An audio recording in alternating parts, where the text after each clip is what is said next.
So the next question is, what's the probability that if a single die is rolled, that the number rolled is greater than 2 and even? Now, let's consider the possibilities here. And so the only outcomes is a 4 and a 6. So there are 2 favorable outcomes out of 6 possible outcomes, which is probability of 1/3, or about 33%.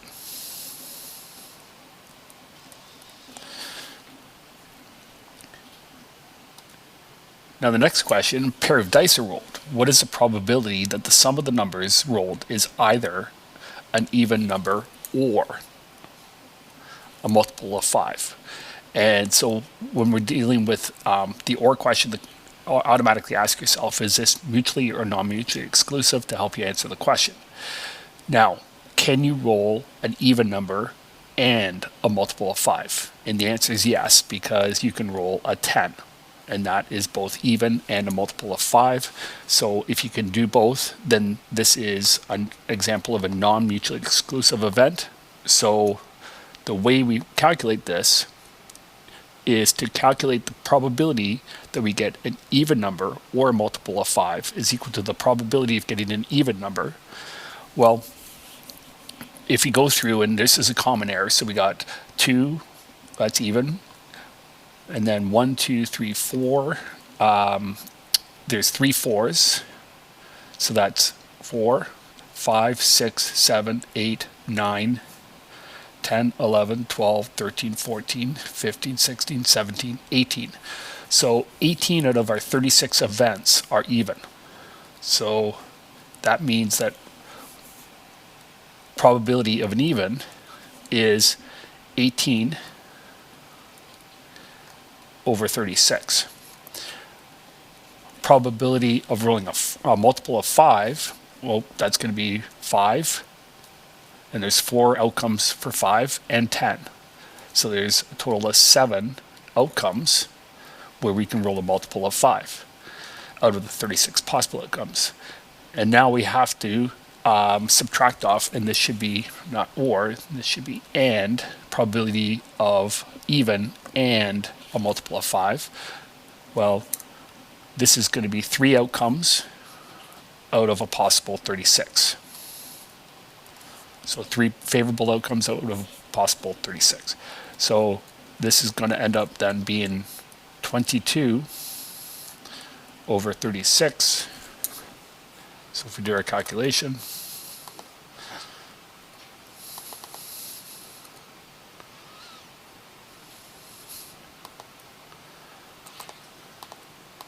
it comes out to be about 61%.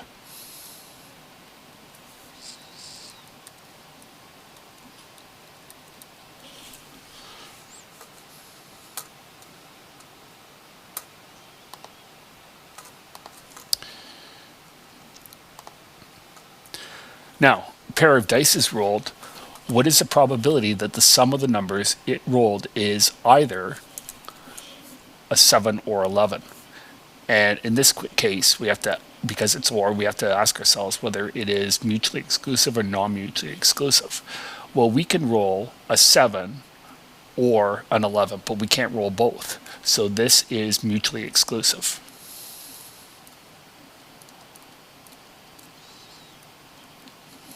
We can spell it, mutually exclusive. So we're going to figure out the probability of a 7 or an 11 then would just be the probability of rolling a 7 plus the probability of rolling 11. And going back to our chart from the previous question, there are 6 outcomes out of the 36 that are 7 that result in a 7, and 2 outcomes that result in an 11. So this is equal to 6 over 36 plus 2 over 36, which is 8 over 36,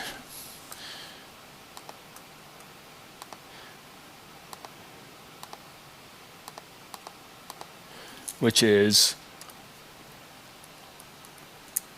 well, I could say it's equal to 22.2 repeating percent, but I'll just say it's approximately equal to 22%.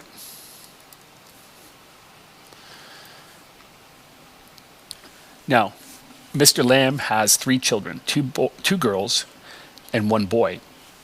After each meal, 1 child is chosen at random to wash the dishes.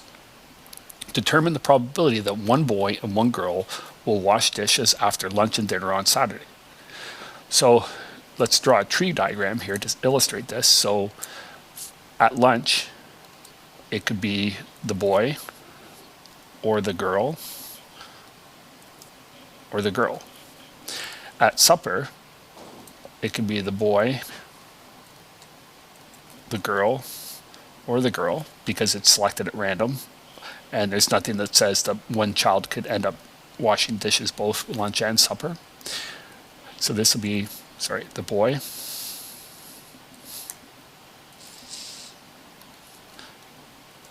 the girl, and the other girl.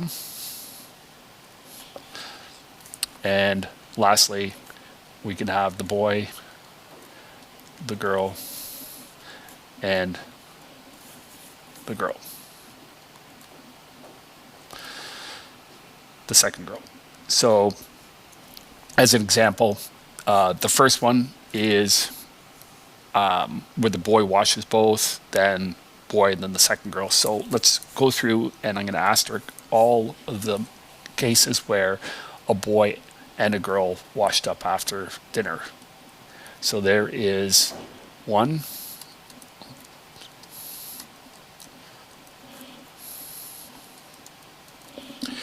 okay, so we've got a total of 9 possible outcomes because of all the possibilities here. So we have 9 possible outcomes where the children can be selected, and of those 9, 4 of them is where you have a boy and a girl, 1 boy and 1 girl washing up after dinner. So the probability of a boy and a girl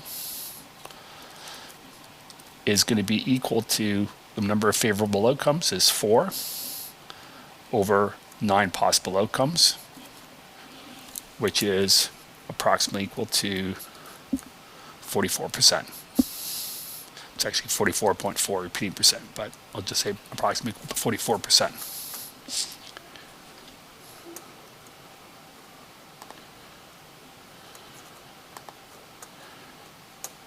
So number 13, a drawer contains 3 red paper clips, 4 green paper clips, and 5 blue paper clips. 1 paper clip is taken from the drawer and replaced.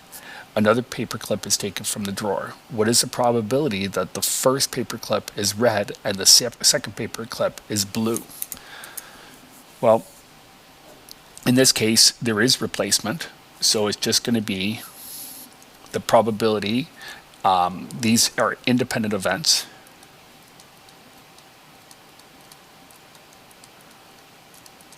So it's the probability of red at first and blue second is equal to the probability of a red first and a blue second times a blue second,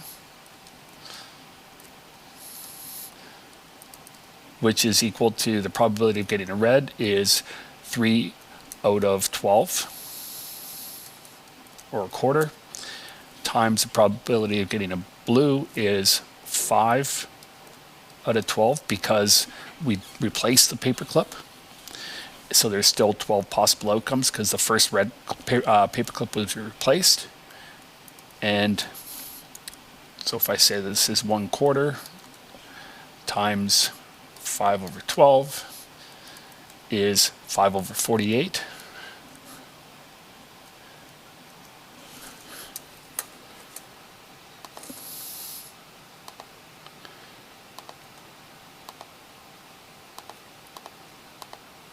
Which is approximately equal to 10.4%.